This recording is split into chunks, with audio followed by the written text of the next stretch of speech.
গেছিলাম ক্ষীরাই ফুলের মার্কেট। সেখানে গিয়ে দেখি এমন মেলা বসেছে, লোকে ব্রিজের তলাতে, রেল ব্রিজের তলায়, সেখানের ওপর দিয়ে পাঁশকুড়া এবং তার মাঝখানে ফুলের বাগান। সেখানে পিকনিক করতে বসে গেছে এবং সেখানে স্থানীয়রা সেই জায়গাটাকে রেখে দিয়ে সেই জায়গাটাতে ব্যবসা করতে শুরু করেছে। এবং পরিবেশের যা অবস্থা, সেখানে শুধু গাঁদা ফুল ছাড়া আর কোনো ফুল নাই। কিছু কিছু জায়গায় সাদা ফুল আছে, ফুলের নাম জানি না, ফুল চিনি না। কিছু জায়গায় লাল ফুল আছে। এই রং দেখে আপনাদের সঙ্গে বলছি, এইভাবে চলছে ক্ষীরা এর ফুল মেলা। এখান থেকে অনেক ফুল আসে। রাস্তায় দেখলাম 20 কিলোমিটার আগে একটা লোককে জিজ্ঞেস করলাম ক্ষীরাই কোথায়, সে বলতেই পারলো না। তো কোলাঘাট থেকে মোটামুটি 32 কিলোমিটার দূরে গেলে গ্রামের ভেতরে একটা জায়গা হচ্ছে ক্ষীরাই।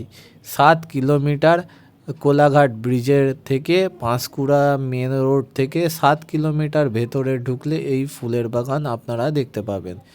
এখানে নানা রকম শাক চাষ আছে। সেই শাকগুলো মাড়িয়ে মানুষরা ঠিক করে দিয়েছে।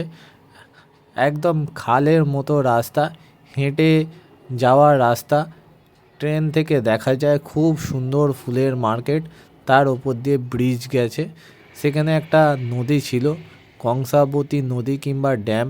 সেখানটা পাশ ধরেই এই ফুলের বাজার তৈরি হয়েছে। আমি গেছিলাম একটা ছোট্ট ট্যুর করতে, তার একটা ভিডিও আপনাদের সঙ্গে শেয়ার করছি।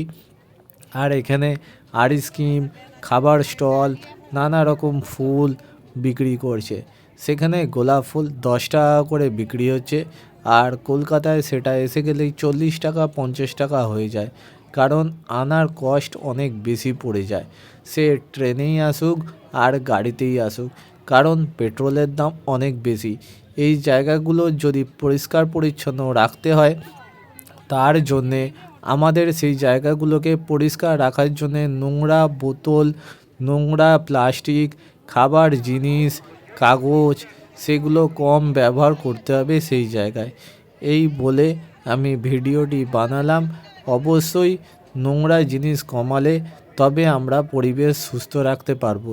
এই গেছিলাম ক্ষীরাই, এই বলে ভিডিওটি আমি শেষ করলাম।